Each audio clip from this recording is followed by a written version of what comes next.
ఇజ్రాయేలు దేశంలో దేవుని శక్తివంతమైన ప్రవక్తలలో ఒకరు ఎలీయా.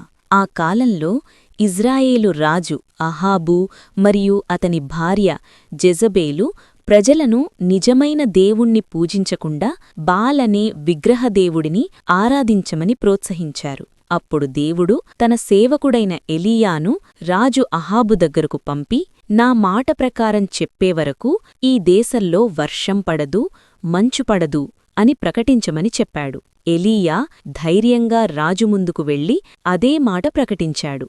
ఆ తరుమాట నిజంగానే దేశంలో తీవ్రమైన కరువు వచ్చింది. దేవుడు ఎలీయాను కేరిత్ వాగు దగ్గర దాచుకుని ఉండమని చెప్పాడు. అక్కడ ఆశ్చర్యకరంగా కాకులు ప్రతి ఉదయం సాయంత్రం అతనికి ఆహారం తీసుకొచ్చేవి. వాగులోని నీటితో అతను బ్రతికేవాడు. కొంతకాలం తరువాత ఆ వాగు ఎండిపోయింది. అప్పుడు దేవుడు ఎలీయాను సారెప్తా అనే ఊరికి పంపాడు.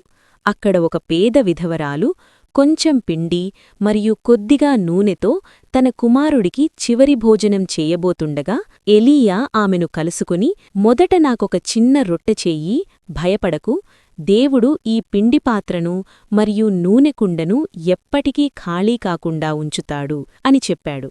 ఆ విధవరాలు దేవుని మాట నమ్మి చేసింది. నిజంగానే కరువు ఉన్న రోజులంతా పిండి మరియు నూనె తక్కువ కాలేదు.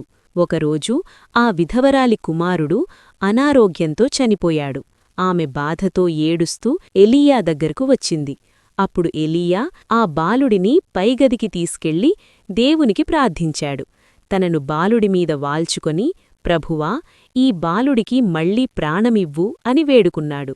దేవుడు అతని ప్రార్థన విని బాలుడిని మళ్లీ బ్రతికించాడు.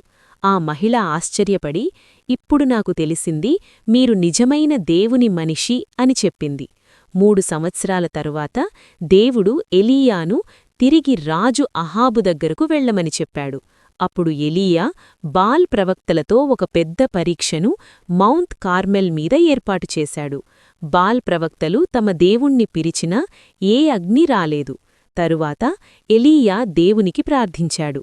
అప్పుడు ఆకాశం నుండి అగ్ని వచ్చి బలిని, కట్టెలను, రాళ్లను, నీటిని కూడా కాల్చేసింది.